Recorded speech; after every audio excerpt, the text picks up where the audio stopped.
In this video, you will learn how to configure your smartphone to receive beacon notifications. First, turn on Bluetooth by swiping the Quick Settings panel down.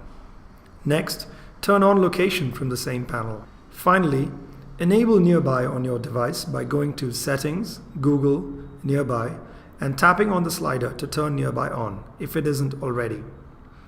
At this point, if you have completed the steps above successfully and are within range of your beacon, you should see your notification show up in your notification tray.